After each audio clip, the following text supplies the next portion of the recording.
নারী পুরুষ সবাই আপনারা যখনই আসছেন পেশাগত দায়িত্ব পালনের জন্য যখনই আসছেন আমরা একেবারে ফ্রিলি আপনাদের সাথে কথা বলেছি, ব্রিফ করেছি, আমাদের বক্তব্য দিয়েছি।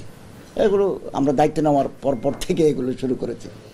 গতকাল কওমি উদ্যোক্তা সম্মেলন 2025 নামে ওনারা চীনমৈত্রী সম্মেলনে একটা কনফারেন্স করবে।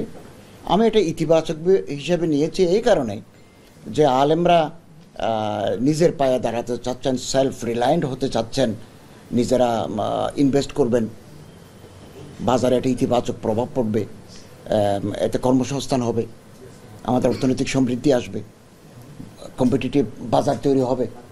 এই জন্য এটাকে আমি ইতিবাচক হিসেবে নিয়েছি।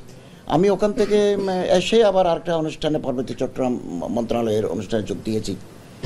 আমি ওখানে ছিলাম মাত্র 1 ঘন্টা। তো অনেক সাংবাদিক ছিলেন, ওনারা নিউজও কভার করেছেন।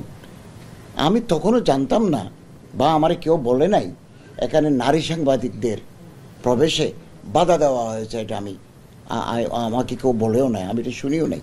এভাবে সাংবাদিকরা ছিলেন। রাত 11:30টার দিকে আমাকে জানানো হলো যে এমি জান্নাত নামে এক মহিলা একটা পোস্ট দিয়েছেন, আমার এক লোক আমার কাছে পাঠিয়েছেন। তখন এগুলো করতে করতে রাত 12টা হয়ে গেল।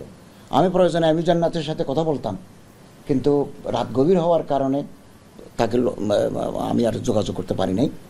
আজকেও এটা নিয়ে ফেসবুকে নানা কথা হয়েছে। তো এদিকে আমি এই যে কওমি উদ্যোক্তা যিনি ফাউন্ডার রোকন রায়্যান, উনি এক সময় সাংবাদিকতা করতেন, ওনার সাথে যোগাযোগ করলাম। কি ঘটনা, কি নারী সাংবাদিকদের প্রবেশ করতে দেয় না, পেশাগত দায়িত্ব পালনে বাধা দেওয়া হয়েছে কি? উনি একটা লিখিত ওনার স্বাক্ষর করা আজকে সকালে এটা পাঠিয়েছেন, আমি আপনাদের এটা কপি দেব। উনি ওখানে বলছেন ক্ষুদ্র উদ্যোক্তাদের ফেসবুক ভিত্তিক গ্রুপ কওমি উদ্যোক্তার আয়োজনে গতকাল 29শে জানুয়ারি চীনমৈত্রী আন্তর্জাতিক সম্মেলন কেন্দ্রে এক উদ্যোক্তা সম্মেলন অনুষ্ঠিত হয়। এই সম্মেলনে ধর্ম উপদেষ্টাকে প্রধান অতিথি হিসেবে আমন্ত্রণ জানানো হয়। তিনি আনুমানিক বিকাল 5:15 অনুষ্ঠানে স্থলে উপস্থিত হন।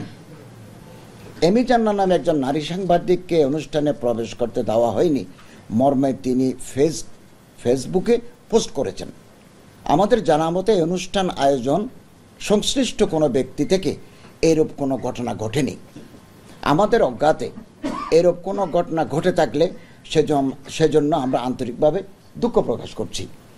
এ ধরনের কোনো ঘটনার দায় কোনোভাবে অনুষ্ঠানের প্রধান অতিথি ধর্ম উপদেষ্টার নয়। এরূপ কোনো ঘটনার জন্য ধর্ম উপদেষ্টার উপর দায় চাপানো অনাকাঙ্ক্ষিত, দুঃখজনক। কওমি উদ্যোক্তা কখনোই নিউজ সংগ্রহ বা কর্মস্থলে নারীকে বাধা দান করেনি, আগামীতেও করবে না।